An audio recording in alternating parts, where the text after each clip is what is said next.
Welcome back into the Sports Source. This segment brought to you by Southeast Termite and Pest Control, southeasttermite.com. Folks, I said last Sunday that I've been dealing with just a mess of mosquitoes in my yard all summer. So late in summer, I decided, you know what, I'm going to try Southeast Termite and Pest Control's mosquito treatment. They do one-time treatments right up through September. So it's this dog days of summer type thing you can get done. I had them done. They came out Wednesday and did it. Thursday and Friday, I had 0 bites when I went outside, which is about 10 fewer bites than I was getting before this treatment. I will attest that it works. It was a night and day difference at my home. Southeast Termite and Pest Control.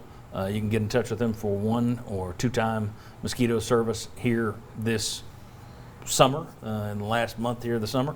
And of course, you can use them multiple times next spring and summer because I was very impressed, I promise you. Okay. We are going to shift from Tennessee in our season preview to the SEC just for 3 quick questions, and we're going to go back to Tennessee. I've made 2 of them negative just for kicks. We're doing 20 questions today, and we're through the first half, so here we are. Question number 11. Who is the most underrated head coach in the Southeastern Conference? And I will be interested to see if we get 3 people saying the same name. But who's the most underrated coach in the conference, gentlemen? Start with David. To me, it seems pretty obvious because I think when you're talking about the quality of a head coach, you have to look at what's around them. Mark Stoops is 11 games over 500 the last 5 years. Find me that many coaches who could have that kind of run of success at Kentucky. It's very, very difficult. And he has done that. And not only did he do that, but he's still building, rebooting his program, going with a more modern offense. We'll see how that works out for him. Brings in Will Levis from Penn State. I think they're going to be really, really good this year. Mark Stoops, to me, is the clear option as a guy who's had sustained success at a place that's really hard to do that. That's who I was expecting to hear 3 times, or wondering if we'd hear 3 times. We'll see if we get a different answer. Bob. I'm going to go in a different direction. I'm going to say Mark Stoops at Kentucky. Okay. No, I agree with that. I mean, and I don't even know if it's even close. You know, I think Dan Mullen was underrated when he was at Mississippi State, Right. but I don't know if he's underrated anymore. Keeps winning 10 at Florida, I think Stoops is the guy. I'm going to go with the former Tennessee offensive line coach, Sam Pittman at Arkansas. You look at what he took over at Arkansas, guys. They had lost 20 straight SEC games in a row. That's pretty doggone bad. I mean, even though Mississippi State might have been overrated, they upset Mississippi State.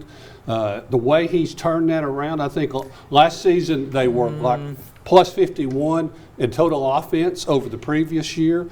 Their defense had 7 more interceptions.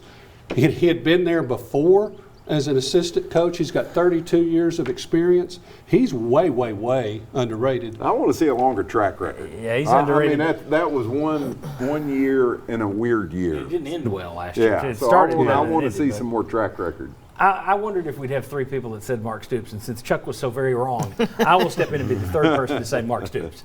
No, Sam Pittman's a good answer. I would go Mark Stoops, though, because not only the history of Kentucky and what he's doing there, but what he's doing recruiting-wise. Yeah. I mean, they had ties to Ohio and the Midwest, and they're taking advantage of it. I think it was The Athletic last year did a profile on Mark Stoops that talked about the fact, and this blew me away, so many, having lived in Ohio, I know that all those Big Ten schools go into Ohio to steal their players. It drives Ohio State fans nuts that they have to watch. It's like Georgia. You know, everybody goes there. Kentucky is getting more kids out of Ohio than any of the other Big Ten programs. More than Michigan, more than Michigan State. That is an impressive piece of work. Cause and effect. Yeah, So, and plus, plus give him Mark credit. Stoops has won back-to-back bowl games. I think he's won 49 games overall, and that's second at Kentucky to who? Bear Bryant. Well, I would say this, too. Imagine if that guy could get a quarterback. Yeah. Because He might have one now. He might have one But now. he hasn't had. He's done what he's done without. I mean, that's the one area you look at and go, boy, if they just had a quarterback. Yeah. So. Yes. All right. Who is the most overrated head coach in the SEC? I'm going to try and beat David to this answer Chuck, because go I'm ahead. pretty sure who's he going to say. Coach O at LSU.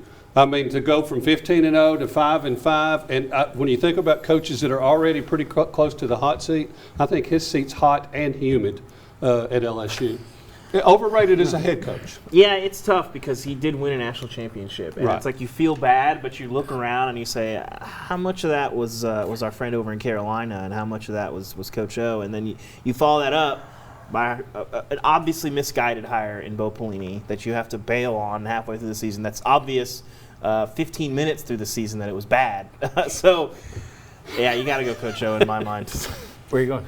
Lane Kiffin. he hasn't won anything. And I think Orgeron was on my list. Mike Leach is on my list as overrated. I guess CUSA titles mean nothing to Bob. But I just think Lane Kiffin. I mean, I don't get it. I would go Lane Kiffin simply for the ongoing love affair, use of the word genius, use of the word rock star. It's like, what has he done to earn this? Now, maybe this year. Win maybe 9 this games. Maybe this year he wins 9 games, but it's like Big year for last year was the most incredible 5-win season in the history of football. Oh, Lane Kiffin! Look at him, he's a genius. And look what he did at Alabama. I'm sorry, who hasn't done that at Alabama? It's a fair point. I mean, it's and that also, the Orgeron thing is interesting because he has won a national title. It's hard to rip that. But after Saban went to LSU, nobody could win at LSU, and then Saban gets there. Now I'm not sure that anybody would lose at LSU. I mean, does anybody think Les Miles in the history of college football that he belongs in the great circle of the greatest coaches ever? Talk about mismanaged talent. Right. So Les Miles put on a clinic Les every year. Miles could win a title there. Ed Orgeron could win a title there.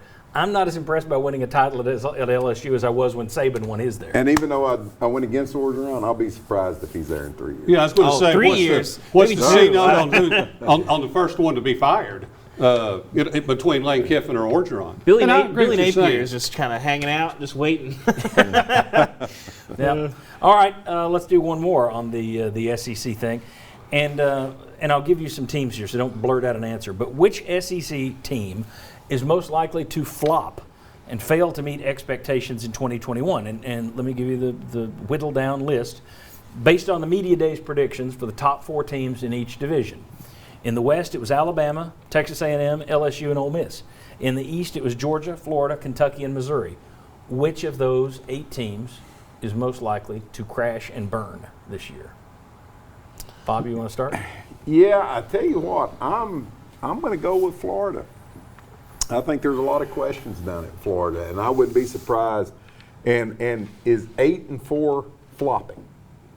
You know, I think they would view it as I flopping. think they would view it as flopping, and so I think that they could be an 8-4 They football lost a lot team. this year, and they've already got injuries this Yep. Yeah, So- Florida's an interesting question because it's like what the expectations are. Like nobody's expecting them to chase down Georgia this year, but like I said, is tying with Kentucky for second in the East. Is that good enough? I'm going to guess probably not. Not Them right. and not to steal, not to walk on our previous answer, but LSU, I'm not all in on LSU either. I think Ole Miss beats them out this year, but Florida is really because Lane Kiffin's because a Lane genius. Kiffin's a genius, yes, and the rock star. Obviously, he's going to be on the sideline just shredding guitar Yeah. solos at halftime. But no, I think Florida makes me nervous. I'm not really quite all in on Emory Jones, but Dan Mullen might prove us wrong on that one. We'll see.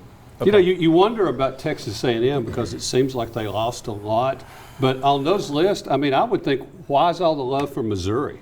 I mean, being in the top 4, maybe they do get there. And I'm not sure it'll be a flop if they don't. It might be an indictment on the East as Yeah, I much as think an it says more endorsement about of Missouri. Well, Yeah. exactly.